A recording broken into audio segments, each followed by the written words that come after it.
Hello दोस्तों। तो शुरू करते हैं हमारी कहानी का आज का पार्ट। कार्तिक की बार बार की जाने वाली इस बेशर्मी से वेदा बुरी तरह से खिंच चुकी थी और वह अब हर हाल में अपनी सीट चेंज करना चाहती थी, पर उसे समझ नहीं आ रहा था कि वह अपनी यह सीट कैसे चेंज करे।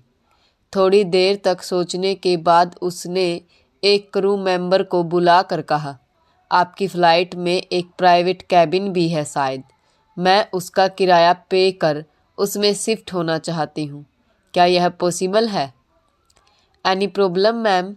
क्रू वेदा के इस अटपटे प्रस्ताव पर हैरान था। Yes, I am feeling uncomfortable here. मैं यहाँ असुविधा महसूस कर रही हूँ। Okay ma'am, I will make every effort to resolve your problem.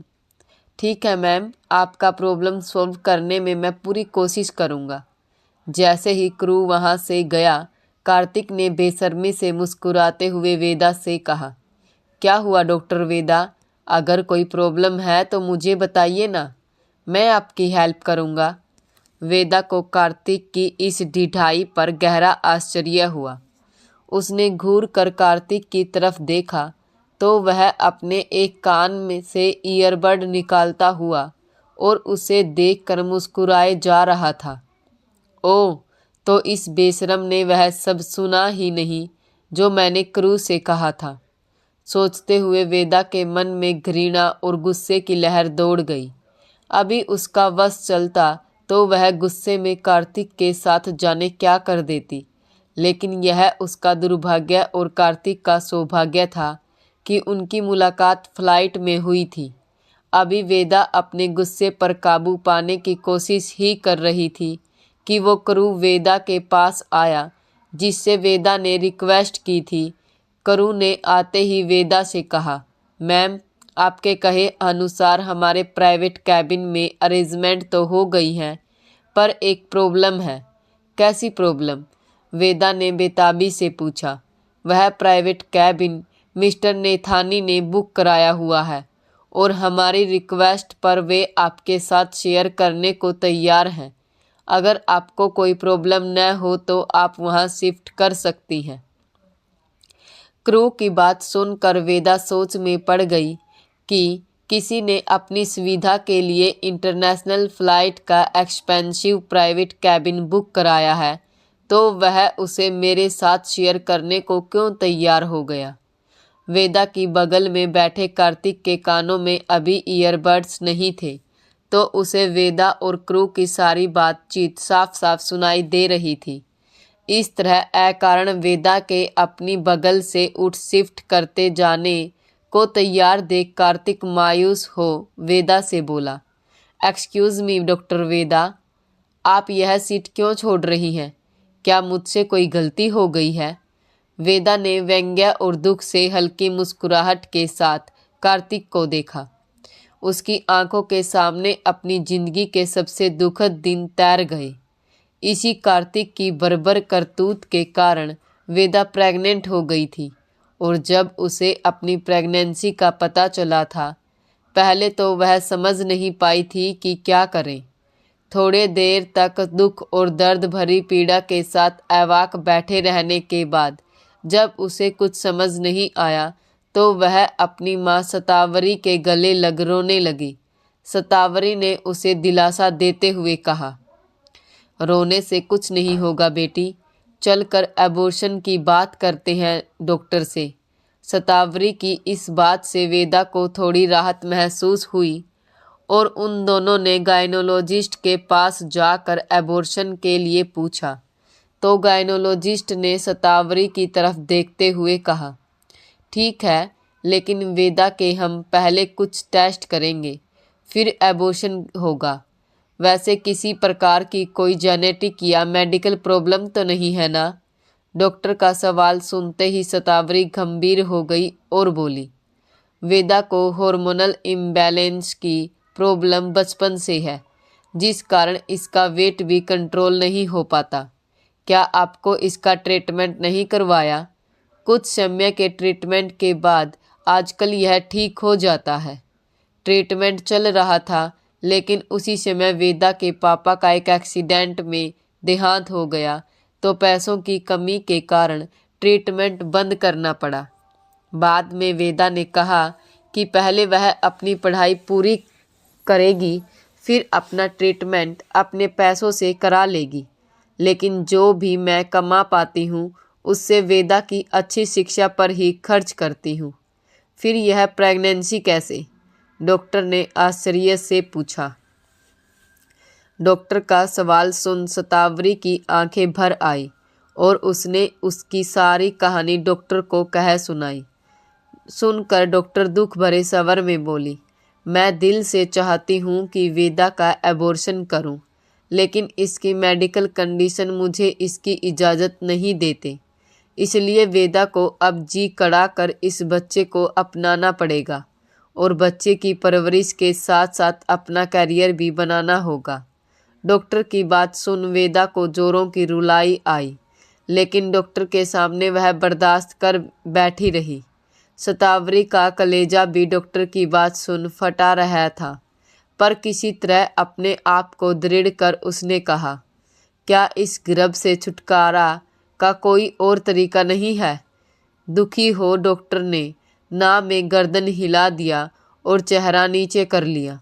दोनों माँ बेटी घर आने के बाद गले लगाकर उस दिन खूब रोई थी। मैं क्या जानती थी कि बिटिया के मेरा सगा भाई मुझे इतना बड़ा जख्म देगा। मैंने उस पर विश्वास कर अपनी बिटिया को कैसे कुएं में धकेल दिया। हे भगवान, तुम मुझे कभी माफ़ मत करना, मेरी हर दुर्गति कर दो भगवान और मेरी बेटी के भाग्य में सुख लिख दो। शतावरी यह बोलते हुए लगातार रोती जा रही थी। माँ के गले लगी रोती वेदा के कानों में जब अपनी माँ के ये शब्द पड़े तो एक झटके से अपनी माँ से अलग होते हुए वह अपने आंसू पोंछ कर बोली, माँ, तुमने मुझे इतना कमज़ोर नहीं बनाया कि मैं इस कठिन परिस्थिति से लड़ न सकूं। कल से मैं कोचिंग जाना शुरू कर रही हूँ और तुमने और पापा ने मुझे जो डॉक्टर बनाने का सपना देखा है मैं उसे ज़रूर पूरा करूँगी। तुम ऐसे मत बोलो माँ, तुम ही तो मेरी ताकत हो। प्लीज़ अब चुप हो जाओ। और ऐसा बोलते हुए वेदा अपनी माँ के आंसू पोंछने लगी थी। इसके बाद तो फिर वेदा के कदम कभी थमे नहीं थे। दो जुड़वा बच्चियों आसी और किया की माँ होने के बावजूद आज न्यूरो सर्जरी में वेदा का नाम देश ही नहीं विदेशों में भी लिया जाता है। साउथ कोरिया का सेमिनार जहाँ से वेदा वापस इंडिया लौट रही थी, वेदा के ही एक खास रिसर्च पेपर के ऑर्गेनाइज ऑर्गेनाइज किया गया था। तभी वेदा को चुपचाप अजीब नज़रों से खुद को घूरते देख कार्तिक ने आश्चर्य से पूछा, डॉक्टर वेदा, आपने मेरी बात का जवाब नहीं दिया और आप मुझे ऐसे क्यों घूरे जा रही हैं? लेकिन कार्तिक के सवालों का कोई जवाब दिए बिना वेदा चुपचाप प्राइवेट कैबिन की तरफ बढ़ गई। प्राइवेट कैबिन के पास पहुंच उसने बाहर लगी बेल बजाई और अंदर से एक रोबीली आवाज़ आई, प्लीज़ कम इन। वेदा थोड़ी झिझकते हुए कैबिन का दरवाज़ा खोल जैसे ही अंदर पहुंची तो सामने का दृश्य देख हक्की बक्की रह गई। करू ने कैबिन की तरफ आते हुए वेदा को जो कैबिन पैसेंजर की डिटेल बताई थी, सामने का नज़ारा उससे बहुत अलग था। करू ने वेदा को पैसेंजर की डिटेल बताते हुए कहा था, मैम, देश की सबसे बड़ी दवा बनाने वाली और दवाओं पर रिसर्च करने वाली कंपनी कैरा फार्मास्यूटिकल के CEO श्लोक नेथानी कैबिन में है और आपको रिस्पेक्टफुली कैबिन में लाने को कहा है। करू के बताने पर उसने सोचा था कि इतनी बड़ी कंपनी का मालिक कोई 50-60 साल का व्यक्ति होगा, लेकिन उसके सामने एक 29 साल का खूबसूरत पर्सनालिटी वाला युवक अपने विंडो साइड बेड पर अधलेटा बैठा लैपटॉप पर कुछ लिख रहा था। वेदा ने थोड़ी झिझकते हुए कहा, sorry to disturb you mister Nethani. Oh no, actually मैं भी आपसे मिलना चाहता था। आप न्यूरो सर्जन डॉक्टर वेदा है ना? जी, प्लीज़ बैठिए ना। श्लोक ने मुस्कुराते हुए पास रखे एक इजी चेयर की तरफ इशारा करते हुए कहा। Yes, thank you mister Nethani. मुझे काफ़ी आश्चर्य हो रहा है यह सुनकर कि आप मुझसे मिलना क्यों चाहते थे। वेदा ने बैठते हुए प्रश्न किया। वेदा का सवाल सुन श्लोक नेथानी के चेहरे पर एक दुख भरी हल्की मुस्कान आई और तुरंत चली गई। उसने इत्मीनान से पहले अपना लैपटॉप बंद किया, फिर वेदा की तरफ देखते हुए बोला, आपसे मुझे एक काम है। कैसा काम? श्लोक की बात सुन वेदा बुरी तरह से चौंक गई थी। काम बहुत इम्पोर्टेंट और सीक्रेट है, अभी नहीं बता सकता, इंडिया पहुंचने पर ही बता पाऊंगा। श्लोक का जवाब सुन वेदा सोच में पड़ गई कि आखिर इतनी बड़ी कंपनी का मालिक श्लोक उससे क्या चाहता है। वेदा को अपनी सोचों में ऐसे गुम देख श्लोक ने पूछा, क्या बात है डॉक्टर वेदा, आप अचानक क्या सोचने लगी? नहीं, कुछ खास नहीं, बस यहाँ आने से पहले मुझे लगा था कि इतनी बड़ी कैरा फार्मास्यूटिकल कंपनी के सीईओ कोई सीनियर पर्सन होंगे, लेकिन इतनी कम उम्र में आप कैसे? वेदा ने अपनी सोच रही बात छुपा ली थी। वेदा का प्रश्न सुन श्लोक ने एक गहरी सांस ली और उदास स्वर में बोला, अक्सर होता वही है जो ऊपर वाला चाहता है। सही कहा आपने, लेकिन मैं कुछ समझी नहीं। मैं गिटार बजाने का शौकीन था और फ्रांस में रहते हुए म्यूजिक वर्ल्ड में भी बहुत कुछ सीखते हुए कुछ नया कर रहा था। कुछ देशों में मेरे कंसर्ट भी हुए थे, लेकिन बोलते हुए श्लोक कहीं खो सा गया और उसके चेहरे पर गहरी उदासी फैल गई। लेकिन क्या मिस्टर नेथानी? एक दिन अचानक मेरे पेरेंट्स की एक प्लेन हादसे में डेथ हो गई और सब कुछ उलट पुलट हो गया। ओह, आई एम वेरी सॉरी। पर क्या अब गिटार? वेदा के सवाल पर श्लोक ने सुनी आंखों से वेदा को देखा और अपने किसी ख्याल में गुम हो गया। उसकी आंखों में रह रह कर आंसू आ रहे थे जिन्हें वह जबरन रोक रहा था। श्लोक के चेहरे पर फैले दुख की छाया वेदा को अपने किए गए सवालों पर काफ़ी अफसोस हो रहा था और वह सोच रही थी, मैंने मिस्टर नेथानी के गहरे जख्म को कुरेद दिया है। मुझे ऐसा नहीं करना चाहिए था। अपने पश्चाताप से भर वेदा उठकर श्लोक के पास आकर खड़ी हो गई और धीमी आवाज़ में बोली, मिस्टर नेथानी, मेरा इरादा आपको दुखी करने का नहीं था। प्लीज़ मुझे माफ़ कर दीजिए। नहीं नहीं, ऐसी कोई बात नहीं है। प्लीज़ आप अपनी सीट पर बैठिए, मैं तो बस ऐसे ही। श्लोक अब तक अंदर से दुख को संभाल चुका था। अच्छा डॉक्टर वेदा, साउथ कोरिया वाले सेमिनार में आपका पेपर न्यूरो रिलेटेड बीमारी एवीएम पर था ना? श्लोक वेदा को उसके गिल्ट से बाहर निकालना चाहता था, इसलिए उसने एक नए विषय पर बातचीत शुरू की। हाँ मिस्टर नेथानी, मैं इसी बीमारी पर रिसर्च कर रही हूँ और इससे रिलेटेड कुछ चौंकाने वाले तथ्य मैंने अपने पेपर में ऐड किए थे। ग्रेट। अब तक थोड़ा उदास बैठे श्लोक का चेहरा वेदा की इस बात से चमक उठा था। दूसरी तरफ वेदा श्लोक के चेहरे पर आए भाव के ऐसे अचानक हुए बदलाव से चकित थी और सोच रही थी, यह आदमी तो मुझे काफ़ी रहस्यमय लग रहा है। मुझसे मिलना चाहता था, लेकिन कारण इंडिया पहुंचकर ही बताएगा। जाने ऐसी क्या बात है जो यह मुझे देश की धरती पर ही बता सकता है। और अभी अचानक मेरी उपलब्धि से इसके चेहरे पर की उदासी अचानक खुशी से क्यों बदल गई। दूसरी तरफ अपनी सीट पर मायूस बैठा कार्तिक समझ नहीं पा रहा था कि डॉक्टर वेदा ने उसके बगल की सीट क्यों छोड़ दी।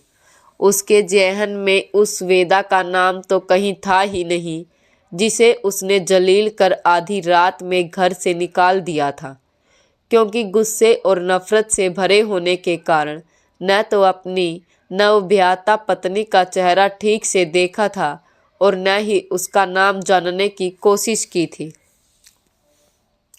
थोड़ी देर तक डॉक्टर वेदा के सीट छोड़कर चले जाने के कारण सोचते रहने के बाद जब उसे कुछ समझ नहीं आया तो उसने अपने सर को झटक यह सोच अपने चिंतन को विराम दिया कि एयरपोर्ट पर उतर लगेज बेल्ट के पास मिलने पर विस्तार से बात करूंगा। डॉक्टर वेदा की खूबसूरती के साथ उसकी बेरुखी ने उसके प्रति कार्तिक के मन की लालसा बढ़ा दी थी और वह बाद में बात करूंगा सोचने के बाद भी उसे अपने मन से निकाल नहीं पा रहा था। हालांकि वेदा को घर से ऐसे निकाल देने के बाद ही उसके माता पिता कार्तिक के लिए दूसरी लड़की की तलाश करना चाहते थे, पर इस शादी के तुरंत बाद बिरादरी में भी यह बता पाना कि उन्हें अपने बेटे की शादी करनी है संभव नहीं था, इसलिए चुप बैठे थे। वैसे भी चारों तरफ ये खबर फैल गई थी कि धोखे से शादी के बाद आई पत्नी अचानक लापता हो गई। लापता पत्नी की खोज का ऊपर ऊपर थोड़ा नाटक थाने में गुमशुदगी की रिपोर्ट लिखवा कर कार्तिक ने किया, लेकिन रिपोर्ट लिखवाते हुए वह पुलिस को एक मोटी रकम देते हुए यह कहना भी नहीं भूला था, ध्यान रहे गुमशुदगी की यह रिपोर्ट केवल कागजी रहे, इस पर कोई एक्शन नहीं होना चाहिए। पुलिस को बैठे बिठाए बिना मेहनत के एक मोटी रकम हाथ लग गई थी, सो वे भी खुश हो गए थे। फिर देश के कानून के अनुसार कि अगर 7 सालों तक पति या पत्नी गायब रहता है तो पति या पत्नी को पुनर्विवाह का अधिकार है को आधार बना कार्तिक की शादी सिंघानिया इंडस्ट्रीज के मालिक अशोक सिंघानिया की इकलौती बेटी डिम्पल सिंघानिया से हो गई थी। कार्तिक स्वभाव से तो दिलफेंक इंसान था, सो शादी के महीने 2 बाद ही उसका मन डिम्पल से भर गया था और उसे जो भी सुंदर महिला दिखती उससे फ्लर्ट करने लगता और उसके साथ तब तक लगा रहता जब तक कि उसे बेड पर नहीं ले जाता। फिर इसके बाद वह किसी दूसरी महिला की तलाश में लग जाता था। लेकिन आज वेदा को देखने के बाद से वह अपने अंदर एक खास तरह की बेचैनी सी महसूस करने लगा था और वेदा के प्रति उसके मन में तीव्र आकर्षण उत्पन्न हो गया। उस पर वेदा की बेरुखी उसके इस आकर्षण को और अधिक बढ़ा रही थी। फ्लाइट लैंड करने के बाद जैसे ही उसे वेदा लगेज बेल्ट के पास खड़ी दिखी, वह लपक कर उसके पास आया और बोला, सॉरी डॉक्टर वेदा, मेरे कारण आपको तकलीफ हुई, इसके लिए मैं शर्मिंदा हूँ। वेदा का ध्यान बेल्ट पर आ रहे लगेज पर था। कार्तिक की बात सुन उसने चौंक कर उनकी तरफ देखा और बिना कुछ बोले मुंह फेर कर बेल्ट पर लगेज उठाकर ट्रॉली पर रखने लगी। वेदा के सारे लगेज ट्रॉली पर रखे जा चुके थे और वह अब एयरपोर्ट से बाहर निकलने लगी थी। तभी कार्तिक ने उसके करीब आ फिर से अपना कार्ड उसकी तरफ बढ़ाते हुए कहा, डॉक्टर वेदा, ये मेरा कार्ड है। मैं कार्तिक मदान इंडस्ट्रीज का CEO। वेदा ने चुपचाप कार्तिक का कार्ड ले लिया और एयरपोर्ट से निकलते हुए उसे अपनी मुट्ठी में मसल डस्टबिन में डाल दिया। वह बार बार यह सोचते हुए हैरान थी कि कार्तिक मदान की इंडस्ट्रीज तो मुंबई में है, फिर यह यहाँ दिल्ली में क्या कर रहा है। वेदा जैसे ही घर पहुंची, आसी और किया भाग कर आई और वेदा से लिपट गई। दोनों को प्यार करते हुए वेदा के मन में अचानक यह बात कौंधी, अगर उस दिन डॉक्टर ने मेरा एबॉर्शन कर दिया होता तो इतनी प्यारी दोनों बेटियों को खो चुकी होती। यह ख्याल आते ही उसने अपनी दोनों बेटियों को कसकर अपने से चिपका लिया और उसकी आंखें भर आई। आज कार्तिक से मिलने के बाद से उसकी पिछली यादें जैसे ताज़ा होती जा रही थी। बेकसूर होते हुए भी कार्तिक ने उसे जिस तरह से अपमानित किया था, उस अपमान को पीकर बेटियों को अपनाना और जीवन में आगे बढ़ना अपने आप में इतना अधिक दर्द भरा था कि उसे याद कर एकदम से वेदा की आत्मा कांप गई। शायद माँ शतावरी के प्रति वेदा का गहरा लगाव ही था जो उस अपमान को बर्दाश्त करने की हिम्मत उसमें भर रहा था। वेदा अभी यही सब सोच रही थी कि उसके सीने से लगी आसी बोल पड़ी। मोम, क्या लाई हो हमारे लिए साउथ कोरिया से? हाँ मोम, दिखाओ ना प्लीज़, किया ने भी आसी की बात का समर्थन करते हुए कहा। उन दोनों की बात सुन वेदा अपनी पिछली यादों से निकलकर वर्तमान में आई और एक लंबी सांस लेकर मुस्कुराते हुए बोली, साउथ कोरिया से तो बहुत कुछ लेकर आई हूँ, लेकिन वह सब उसी को मिलेगा जो मुझे प्यार कर मेरी पप्पी लेगी। यह सुनते ही आसी और किया में वेदा को प्यार कर उसकी पप्पी लेने की होड़ लग गई और वेदा काफ़ी देर तक अपनी बेटियों के इस मासूम और निश्चल प्यार का आनंद लेती उनके साथ मस्ती करती रही। दूसरी तरफ कार्तिक वेदा को भुला नहीं पा रहा था। जब से उसने वेदा को देखा था तब से उसके चेहरे जैसे उसकी आंखों में बस गया था। वे बड़ी बड़ी गहरी आंखें जिन्हें देखकर बस उनमें डूबे रहने का मन करे। कार्तिक का मन उसके वश में नहीं था। वेदा के रूखे व्यवहार के बावजूद वह वेदा के बारे में सोचने के लिए खुद को रोक नहीं पा रहा था। वह साउथ कोरिया के साथ मिलकर गुड़गांव में साउथ कोरियन ब्यूटी प्रोडक्ट्स का प्लांट लगाना चाहता था और वह साउथ कोरिया अपने इसी प्रोजेक्ट की फाइनल मीटिंग के लिए गया था और अब वह दिल्ली प्रोजेक्ट के अप्रूवल के लिए आया था। इसके लिए उसे विदेश मंत्रालय सहित और भी 3 मंत्रालयों से परमिशन लेना था। पर वेदा से मिलने के बाद से कार्तिक का मन बिजनेसमैन अप्रूवल से अधिक वेदा को खोज उसके करीब जाने का हो रहा था। उसने एक लंबी सांस ली और अपने आप से कहा, डॉक्टर वेदा, तुम्हें तो मैं ज़रूर खोज निकालूंगा और तुम्हें अपने करीब भी ज़रूर लाकर रहूँगा। अगले दिन जैसे ही वेदा हॉस्पिटल पहुँची, उसकी असिस्टेंट ने जल्दी से उसके पास आकर कहा, मैम, आपको डायरेक्टर ने इमीडिएटली अपने कैबिन में बुलाया है। मुझे? Are you sure? Yes ma'am. Okay, बोलकर वेदा तेजी से डायरेक्टर के कैबिन की तरफ चली गई। डायरेक्टर की कैबिन में पहुंचते ही वेदा चौंक गई क्योंकि डायरेक्टर के सामने की कुर्सी पर श्लोक नेथानी बैठा हुआ था। वेदा को देखते ही श्लोक मुस्कुराते हुए बोला, गुड मॉर्निंग डॉक्टर वेदा, कैसी हैं? दिल्ली आकर हॉस्पिटल ज्वाइन करते ही वेदा की मुलाकात श्लोक से हो जाएगी ऐसा वेदा ने सोचा भी नहीं था। सो वह श्लोक को देख कैबिन के दरवाजे के पास थोड़ा ठिठक गई थी। लेकिन जब श्लोक ने उसे विश किया तो उससे भी तुरंत आगे बढ़कर श्लोक को विश किया और डायरेक्टर से बोली, गुड मॉर्निंग सर, आपने मुझे बुलाया था? गुड मॉर्निंग डॉक्टर वेदा, आइए बैठिए। साउथ कोरिया का ट्रिप कैसा रहा? डायरेक्टर ने मुस्कुराते हुए पूछा। बहुत बढ़िया सर, सबने मेरे रिसर्च पेपर की काफ़ी तारीफ़ की और मेरे पेपर से रिलेटेड आगे के रिसर्च के लिए वहाँ एक टीम बनाई गई है जिसे मैं वीडियो कॉन्फ्रेंसिंग के द्वारा लीड करूँगी, वेदा ने खुश होते हुए बताया। वेल डन वेदा, हम सबको तुम पर गर्व है।